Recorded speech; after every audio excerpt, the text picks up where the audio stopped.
حضرت عمر فاروق رضی اللہ تعالیٰ عنہ خادم سے کہنے لگے بوڑھی سے پوچھو. تو پوچھا اماں السلام علیکم. وعلیکم السلام. اماں کیا بات ہے؟ تو اماں کہنے لگی جاؤ دوڑو، تمہیں کیوں بتاؤں، دیہات کی سیدھی سادی بی بی، جاؤ بھاگ جاؤ. کہا نہیں اماں مہربانی کرو اندر تو آنے دو. بڑی منت کے بعد اماں مانی. عمر فاروق عام آدمی نہیں جس سے دنیا کامتی ہے. حضرت عمر اندر گئے. اماں کیوں پریشان ہو؟ تو اماں کہنے لگی تمہیں کیوں بتاؤں، میرا اپنا دکھ ہے. چل اماں بتا دے، تیری مہربانی. اماں کہنے لگی میں ایک بیوہ ہوں، بے اولاد ہوں، کوئی میرا سہارا نہیں. مجھے عمر فاروق سے بڑی شکایت ہے. میرے اوپر 25 دینار کا قرضہ چڑھ گیا ہے اور 3 دن ہو گئے میں نے روٹی نہیں کھائی، اور عمر نے میری خبر نہیں لی. حضرت عمر کو پتہ چل گیا اللہ وارث ہے، اس کا کوئی 2 4 10 ہزار ووٹ کوئی نہیں. یہ کو میکے سے 6 مربے نہیں لے کے آئی، ایک اکیلی تنے تنہا. اور بھائی جب اللہ کا خوف ہوتا ہے تو پھر انسان ان غریبوں کو بھی مناتا ہے. پھر ریڑھی والے کی بھی اہمیت بڑھ جاتی ہے، پھر رکشے والے کی قدر بھی بڑھ جاتی ہے. حضرت عمر فاروق رضی اللہ تعالیٰ عنہ کہنے لگے اماں عمر سے شکوہ ہے؟ کہاں؟ جناب عمر کہتے ہیں میں نے ایک جملہ کہا تو اماں نے تو مجھے لاجواب کر دیا. میں نے کہا اماں عمر کو کیا پتا کہ تو بھوکی ہے اور مقروض ہے، اسے کیا خبر؟ تو اماں کہنے لگی کیا کہا تم نے؟ عمر کو خبر نہیں، اسے پتا نہیں؟ تو عمر سے کہو نا چھوڑ دے حکومت، اس کے حوالے کرے جو خبر رکھ سکتا ہے. کیوں بیٹھا ہے پھر؟ ہمارے حکمران کہتے ہیں ابھی میں صدمے میں ہوں، نکلوں گا تو بات کروں گا. نہ ادھر ادھر کی تو بات کر، یہ بتا کہ قافلہ کیوں لٹا. مجھے رہزنوں سے غرض نہیں، تیری رہبری کا سوال ہے. ہاں تجھے جواب دینا پڑے گا. حضرت سیدنا عمر فاروق رضی اللہ تعالیٰ عنہ سے اماں کہنے لگی نہیں خبر رکھ سکتا تو حکومت کیوں کرتا ہے، چھوڑتا کیوں نہیں؟ تو حضرت عمر کہتے ہیں میں کانپنے لگا. دوڑے گئے جناب عمر. میں نے کہا اس اماں کا 6000 ووٹ نہیں کہ اس کی قدر کی جائے. یہ اماں کوئی بہت آکسفورڈ یونیورسٹی کی ڈگری ہولڈر نہیں کہ اس کی بات مانی جائے. ایک لاوارث اور بیوہ بی بی. عمر دوڑے گئے، گھر سے اناج کا تھیلا کندھے پہ رکھا، 25 دینار بھی لیے، پکا پکایا کھانا بھی لیا. خادم کہنے لگا حضور مجھے دے دے میں اٹھا لیتا ہوں. تو حضرت عمر فرمانے لگے چل وعدہ کر قیامت کے دن بھی میرا بوجھ اٹھائے گا.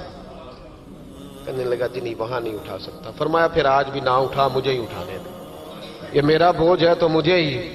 اماں کے سامنے 25 دینار بھی رکھے. پھر اماں کو حضرت فاروق اعظم نے 2 مہینے کا راشن بھی دیا، پھر پکا پکایا کھانا بھی دیا. معمولی آدمی کی بات نہیں کر رہا، 24 لاکھ مربع میل کا حکمران. حضرت عمر مدینے میں بیٹھ کے کبھی للکار دیں تو کیسر و کسرا کی ٹانگیں کانپیں. جناب عمر فاروق رضی اللہ کھانا کھلا کے اماں چارپائی پہ تھی تو عمر نیچے بیٹھ گئے. کہنے لگے اماں چل عمر کو معاف کر دے، چل چل جانے دے، کوئی عرض نہیں، بیچارے کو پتہ نہیں چلا. تو اماں کہنے لگی تو نے پھر عمر کا ذکر چھیڑ دیا. بیٹے میرے گھاؤ بڑے گہرے ہیں، میرے زخم بڑے سخت ہیں، کلیجہ پھٹے تو تجھے دکھاؤں کتنی تکلیف میں ہوں. میں تو پکا ہوا پھل ہوں، کسی وقت بھی دنیا سے چلی جاؤں گی. میں نے عمر کو معاف نہیں کرنا. جب میں قبر میں جاؤں گی نا، نبی کریم علیہ السلام آئیں گے تو میں عمر کی شکایت کروں گی. میں کہوں گی حضور اس سے پوچھئے یا رسول اللہ بیوہ اور بوڑھی کا خیال ہی نہیں کیا. تو آپ کے غلام کہتے ہیں میں نے عمر کو کبھی اتنا روتے نہیں دیکھا جتنا آج روئے. کہنے لگے اماں عمر کو میں جانتا ہوں وہ کمزور ہے، یہ شکایت نہ لگانا، وہ کمزور ہے، مقابلہ نہیں کر سکے گا، یہ شکایت نہ لگانا، چل معاف کر دے. تو اماں کہنے لگی اچھا تو مجھے کچھ اچھا لگتا ہے، جا تیری خاطر عمر کو معاف کیا، تو پیارا لگا ہے، جا معاف کیا، تیری خاطر معاف کیا، تیری خاطر عمر کو معاف کیا. حضرت عمر فاروق کہنے لگے مجھے لکھ کے دو. کون اتنے جتن کرتا ہے؟ کون؟ کسی سے کہنا جا اپنی اماں کو منا لے تو کہتے ہیں نہیں میری غلطی کوئی نہیں تو مناؤں کس بات پہ؟ ہمیں تو 20 دلیلیں آتی ہیں. جا ابا کے پیر پکڑ لے. پتہ ہے نبی پاک علیہ السلام نے فرمایا جس کا باپ راضی ہوگا اسی کا اللہ راضی ہوگا، اور جس کا باپ ناراض ہوگا وہ سارا دن وظیفے پڑھے، اس کا اللہ راضی. یہ ابو داؤد شریف کی حدیث ہے. نا جی بڑی مہربانی پیسے نہ لائیے گا. اب بات سنیں، وہ بھی میں سمیٹنے کی طرف آ رہا ہوں، ختم کر رہا ہوں، آپ میری بات پہ توجہ رکھیں. عزیز بھائی، نبی کریم صلی اللہ تعالی علیہ وسلم نے جو اپنے غلاموں کی تربیت کی تو حضرت عمر فاروق کہنے لگے لکھ کے دو.